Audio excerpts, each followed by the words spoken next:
Welcome to the Mayo Clinic Ophthalmology Podcast, brought to you by Mayo Clinic.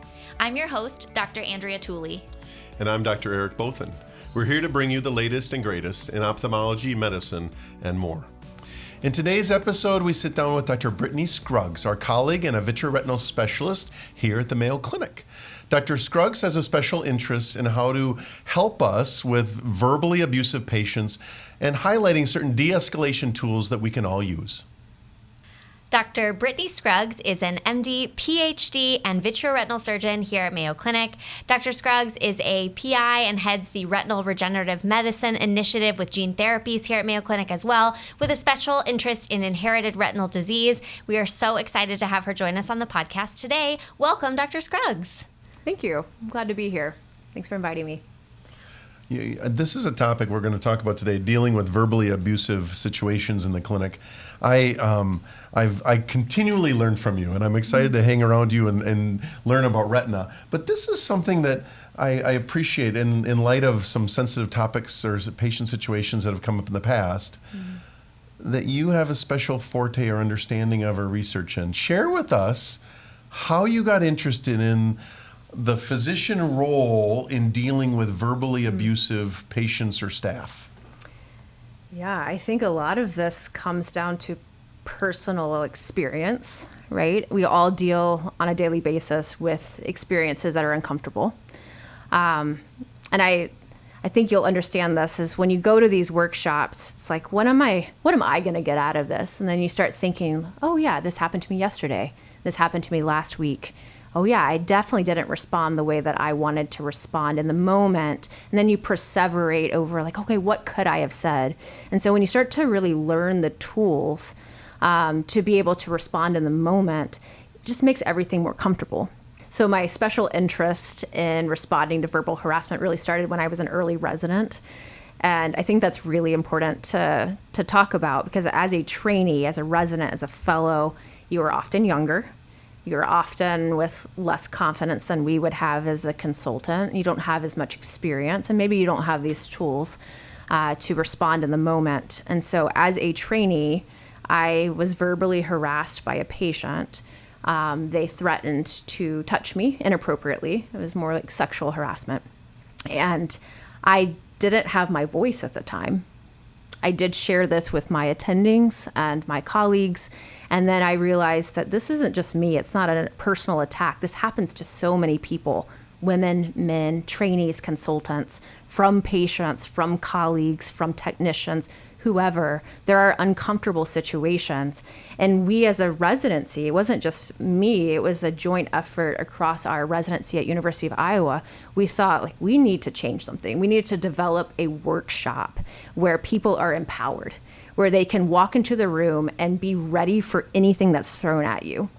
So if someone says something disrespectful or they threaten you, or something's going south and a patient's really defensive, that you don't lose rapport, right? But also you protect yourself, you protect the people around you, and you make sure that the action, the verbal harassment, or potentially the threat of physical harassment is stopped and doesn't propagate to the next physician or the next technician who's going to be working that patient up. And I think that is what started all of this. It's us as a department saying, this is missing from the curriculum of our residency program, and how can we change things?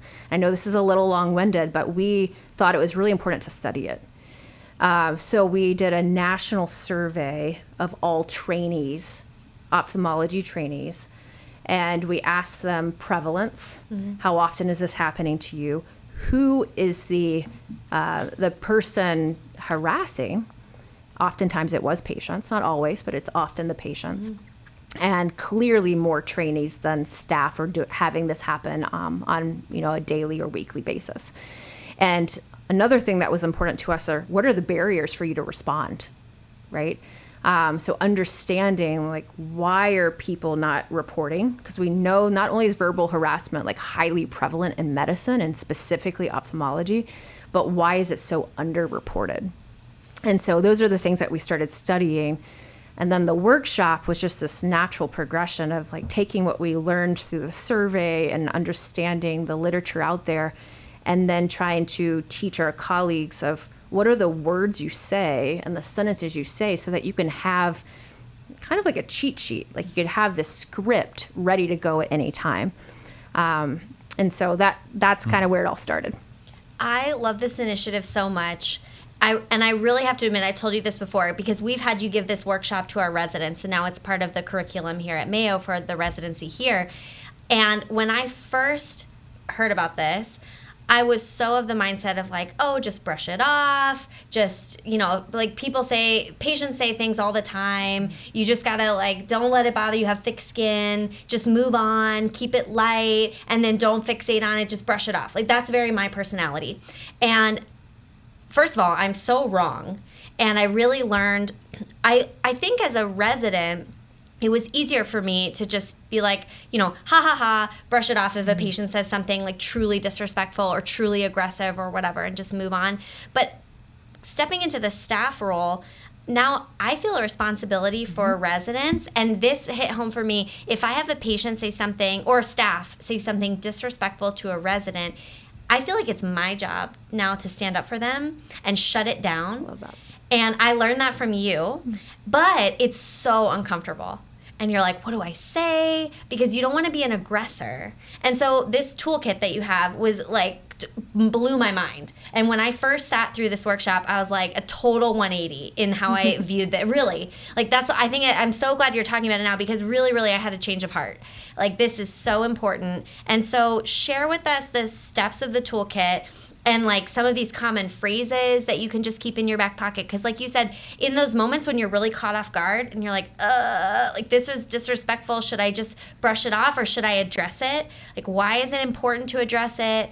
What kinds of things should you address? Like, take us through give us a mini workshop. I think it's so valuable. Before you learn the skills, though, let me just say, and I totally agree with you, that when I first heard this topic, I thought, this doesn't happen that often. Right. And they're just one-offs that I just don't want to address. I would have been humbled, going to your last comment, about how often we are a colleague of something happening in the room. And it isn't even addressing us, a student, a resident, a staff.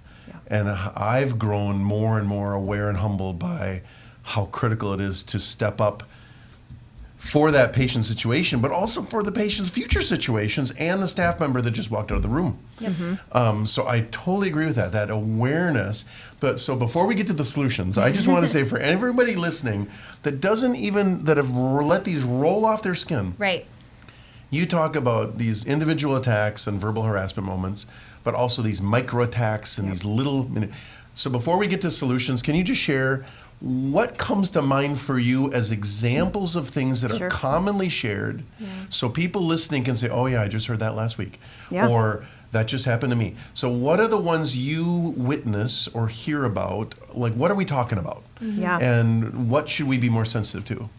Okay, so I think it's important to define things, all right? So when we talk about harassment, that has a lot of emotion to it. So what harassment is different for every one of us. It's just true. I'm going to define that differently. So if you think of harassment definition, it is anything that interferes with your work performance. That could be intimidation. That could be you feeling uncomfortable. That's making you not be the best physician you can be for that patient. If someone says something and you don't think about it, you are fine doing your job without any consequence, it's fine. That's not harassment. You don't necessarily have to respond to that. If you're just having banter and it's funny to you and you appreciate it, fine. But that same exact comment might, to someone else, make them perseverate over that, lose sleep, decrease their work performance, maybe not want to see that person again. Maybe they start to change how they look and dress because of that patient's comment. Whatever it is, it's going to be person dependent. And so for me in clinic, I have very thick skin. As a retina specialist, I see a lot of patients. I see some really hard situations. Some people come in kind of hot, kind of defensive, nervous, scared. Maybe they're going blind, they're emotional. Maybe they say things that they don't mean, right? That's fine. Give people the benefit of the doubt. However, if it crosses that line where I no longer can be the best physician for that patient, it's important for me to speak up. And going back to, other people in the room, we often have trainees. We also have our technicians working up the patients. There are a lot of people interacting with this patient. And that is the bystander approach. If you're a bystander listening to this and you think that the person is uncomfortable, it takes reading body language. You can tell when someone is uncomfortable, right? I can look at y'all and y'all are not nervous. You're comfortable here. You've been doing this podcast for a long time. You're comfortable. If a trainee is sitting there and they're blushing, they're uncomfortable, I need to give them permission to leave, one. I need to acknowledge that this happened, which is directly interacting with the person who was the harasser. And then I need to debrief with the person who was harassed and let them know that I care.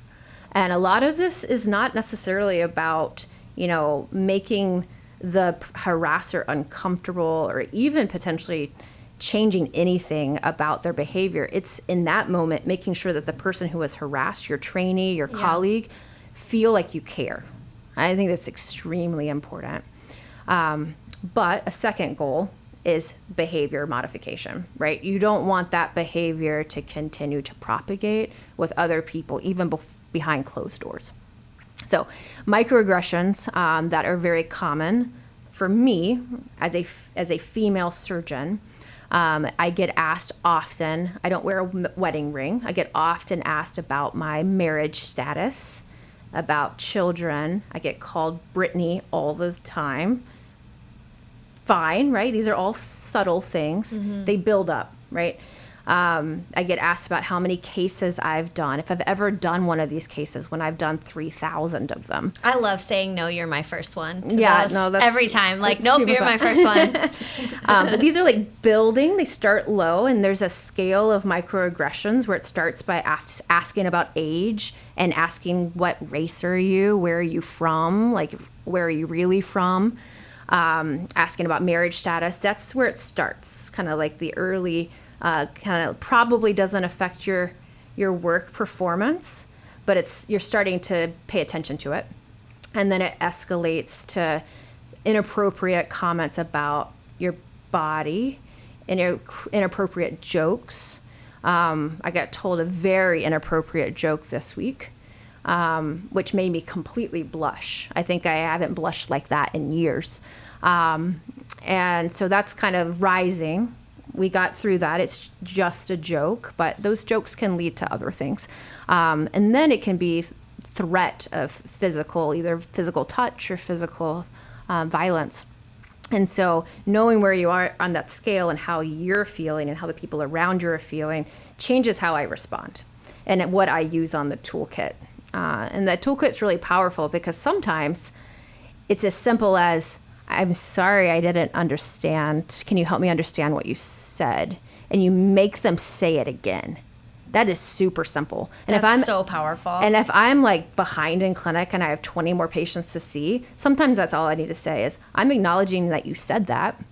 I want you to say it again. And when you say it back, I want you to change what you said. Very direct. That has been super powerful because you're not like pointing fingers. The last thing you want to do when someone is sitting in the hot seat and they are either defensive or they're mad or they're emotional is for you to get defensive, right? So when this is happening to me in my clinic, now that I've done all of this research, I'm like, here we go. I'm no longer like a personal attack to Brittany. It is I am ready to use the skills that I know how to use. And I'm going to do this in a way that's going to keep the rapport. I'm going to be the best physician I can be. I'm going to make sure this doesn't propagate. And I take a deep breath. I had an encounter last week where I was taking a deep breath. They were like kind of yelling at me a little bit. They were very mad that I was behind schedule. I think any of us can understand that.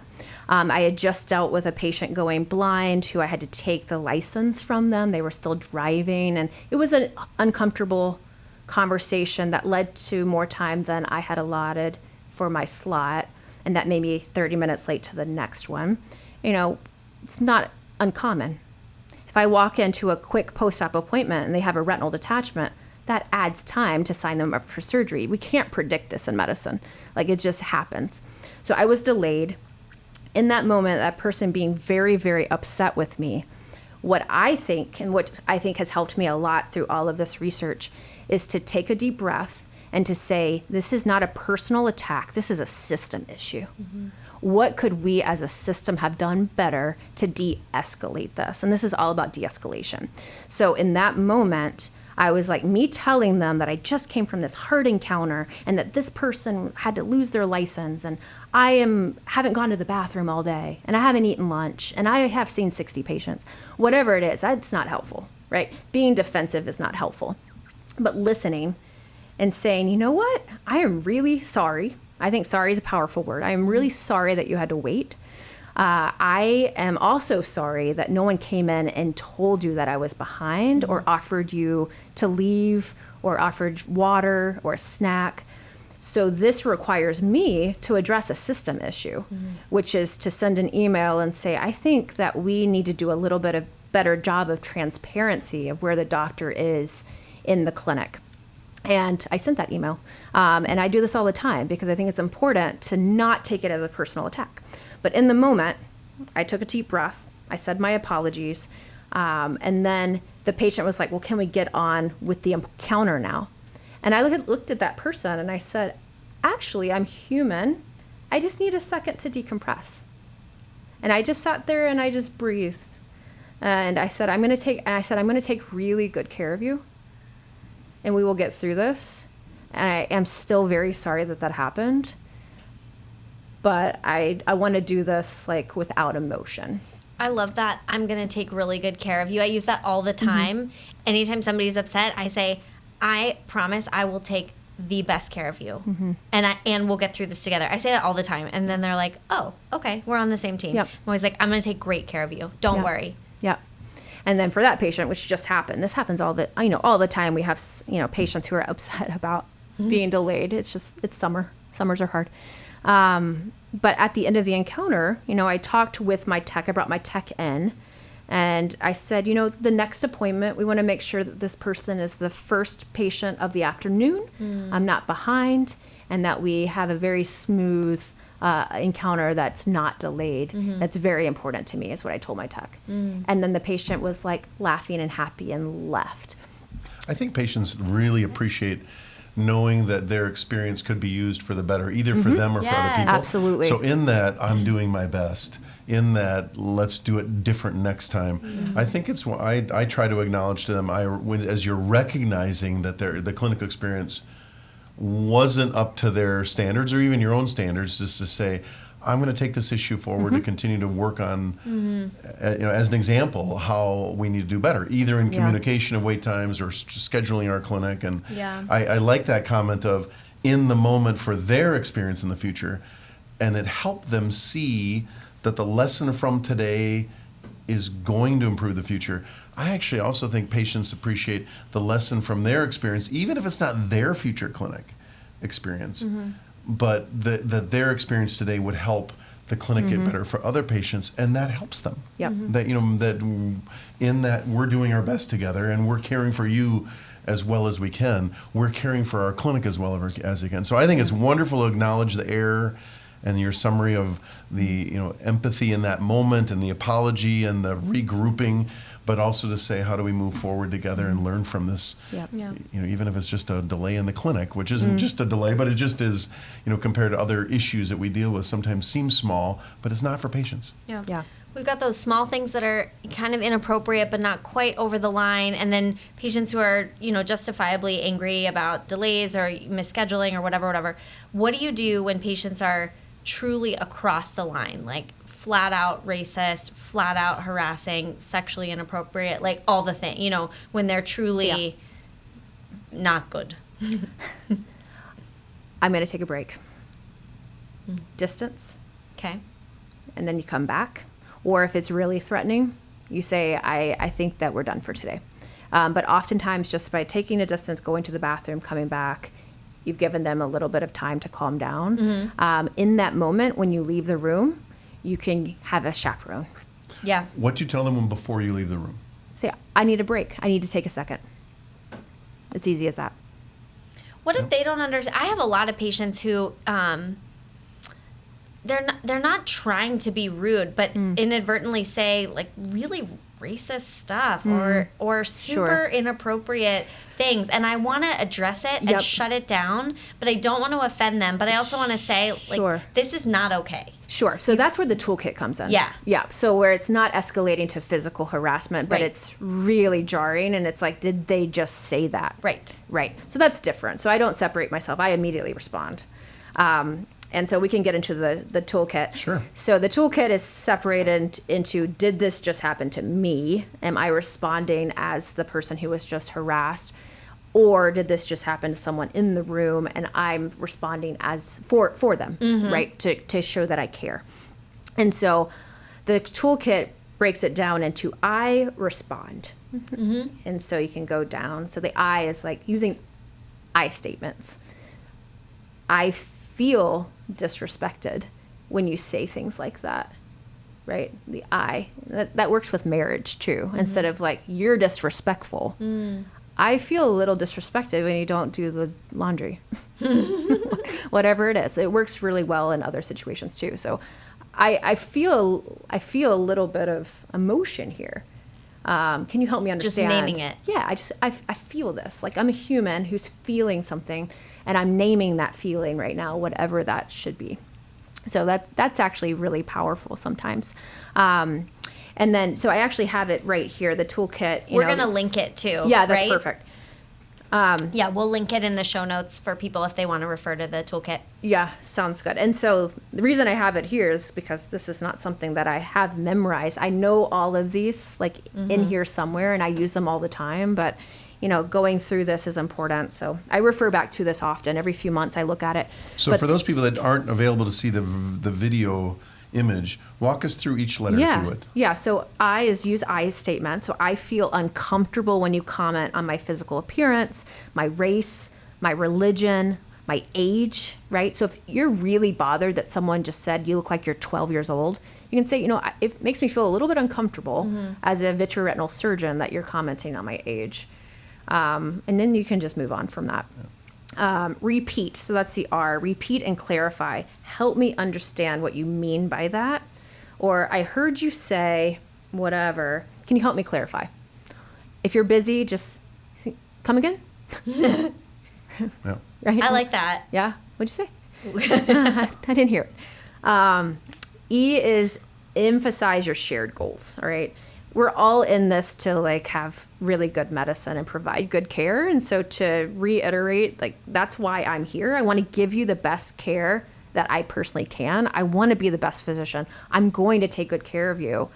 However, comments like that distract me from being the best physician, makes me uncomfortable. I want to focus on your care. So, emphasizing the shared goals there. The S is setting boundaries. So boundaries would be like policy. We don't tolerate that. We don't tolerate that language at Mayo Clinic. I like that. Our hospital Just policy. Shut it down. Yeah, we don't tolerate that. We don't tolerate that. Yeah. If you want to expand, this says our hospital policy does not allow for discrimination on the basis of race, religion, gender, sexual orientation, whatever it is. And then this next one is, if you continue, I will have to leave the room, right? Giving them a warning. Yep. Yeah, being very direct. But setting boundaries can be a lot simpler than that. Like, we just don't tolerate that. Like, can we focus on why we're here today? Yep. Right. P, patient actions rather than person. So you want to talk about what they said and the action, the harassment, and not them as a person. Right. Most people who say these types of things are not bad people. Like, we all misspeak and put our foot in our mouth, especially if you're emotional and you're scared and you're having problems. So oftentimes it's just from a place of fear, honestly. And so if you say things like, I feel respected when you disrespected when you said whatever, is a lot better than, you are disrespectful. And we kind of already talked about that one. So offering an alternate. So I told you, people call me Brittany, which some people I say that's fine. You can call me Brittany. And I've seen them 100,000 times. I've done surgeries on both eyes, and they can call me Brittany. But sometimes it just, in addition to all the other things that are going on with that specific encounter, it feels like it's just another thing that's making me uncomfortable. Especially if they've commented on my nose ring or my hair length or my lack of wedding ring. And then they also call me Brittany. It's like, that's the cherry on top. It just makes it feel really not good. So then you can say, I would prefer you to call me doctor instead of Brittany. That's direct, but like really simple. That's not defensive. Just, I'd prefer if you call me doctor. The separate intent from impact is the next one. I'm sure you didn't mean to be hurtful when you said that, but it made me feel. So taking the, that person didn't mean that, but to say like it's still not appropriate. I like that. Yeah. Because then it gives them an out. It does. Oftentimes they'd say, I'm sorry. Yeah. And that's when I think, even we talked about staff, when you witness other things, some of these comments go to the tech or and they may not feel the confidence to say it themselves, but you're saying sticking up for other people, making the comments of, I'm sure you didn't mean to be hurtful in that situation, but I need to ask you to reflect on or not speak to our text in the way you did or in that language. It's definitely a usable. Each of these are usable, and you can find moments where it applies. Yeah, but that's been helpful for sure. The last one is use humor with caution, and it's human nature, right? Like you're so uncomfortable in the moment that you're like, why did they say that? And is this happening to me? And I'm busy and I'm behind and I want to give them good care. Why? And then you laugh it off because it makes you feel better. Right. It allows you to move on. Laughter. I know this is a little dramatic. Laughter is permission. It's condoning the behavior. Right. It just is. It is. No, you're right. Yeah, I commented earlier about having to try to address a situation to help in the future. In this case, some of these are talking about trying to help inform them of appropriate conversation when we're serving them as a patient. I think what I've seen the most is some of the most inappropriate, repetitive actions are almost sometimes the hardest to deal with because you have a relationship with them that goes back many, many visits, that humor was part of a visit. And eventually you look back and realize this is not okay anymore. And I should have caught it in the beginning. So I like that sensitivity that in the joy and connectivity and positivity relating to patients, some people's sense of humor are inappropriate. And being able to identify it early and address it, even if you're able to brush it off, if your techs and the residents or whoever else in your environment may not be seeing it with the same level of humor, and identifying it and curbing it earlier rather than when it's been there and they've been coming back for 4 years doing it the same way, and they have a reputation in the clinic because it's never been addressed. Right. I think we should also talk that there's a line where behind the line you can just address it by responding, and then that's enough. There's going to be a point where it crosses the line and you need to report it. And by reporting it, it allows things like flagging that patient, allowing support staff to be present when the patient is on the floor, potentially getting security involved, potentially discharging the patient from the practice so that other people aren't at risk. So that line being crossed is, again, different from everyone. But if it is impacting you so much that you are in fear of your safety, you're concerned from other people that they are going to be at risk, it's your responsibility, right? It's our duty to report it. And this is very underreported. And a lot of people don't even know how to report it. It's as easy as sending an email to like our team, our leadership, and they immediately will get you the link and you just click on it. And many places in situations are not as equipped as the Mayo Clinic in terms of the structure and the security systems and the documentation in that regard. So you comment that certain situations are hostile or patients angry with you. Before we get to that just happened, I need to report to my manager. Yep. What would be, how in this, how do you respond in a situation where you actually do feel physically worrisome that the escalation of anger could lead to physical harm or could lead to, what's your steps of helping you and your staff be safer in that clinic room? Yeah.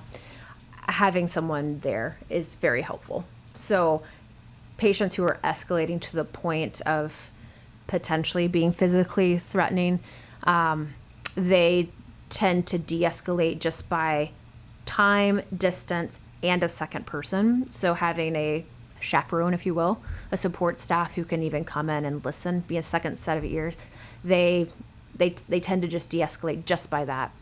Should it continue to escalate despite, leaving, having distance, and having someone else, then it's time to get security involved. Most practices should have some type of security that you can call and say, I need you to send someone. Might be a little bit harder in like a private practice, but even then you should have someone who can come and help, and let them know that this encounter is done. And Brittany and I remember sharing a patient scenario where that became a repetitive part of their practice, and in the future security was present every time. And it was a learning process for me, being in the conversations with you about how to prepare for these visits, but also document them afterwards. And that's just as critical, because in order to, if you ever are wanting to discharge a patient from your practice or just have it be appropriately documented in the future, being very clear about the challenges of that visit, the communication, the quotes, and I learned from that and continue to learn from such experiences, as hard as they are. Yeah. So that encounter was very hard. So that, it's hard to think about that encounter because I went in, new patient. They immediately said that they would sue me if X, Y, and Z, right? If my surgery was too long, if I had a bad outcome. And when I go into these workshops, I always ask our trainees, because it's mostly to the trainees and to empower them because they haven't heard this for the most part. I ask them, what has made you uncomfortable? What comments have you heard recently? And they don't have to share. So it's only the people who feel comfortable sharing with me. And at the last workshop, someone said, well, recently they had been told as the chief resident, if they had a complication, then they would be in a body bag, right? Oh my gosh. The patient thought that was funny. That's not funny, Nope. right? Patients can do harm. We know of so many scenarios that have escalated to the point of potentially death. And so it's our duty to shut that down. Yep.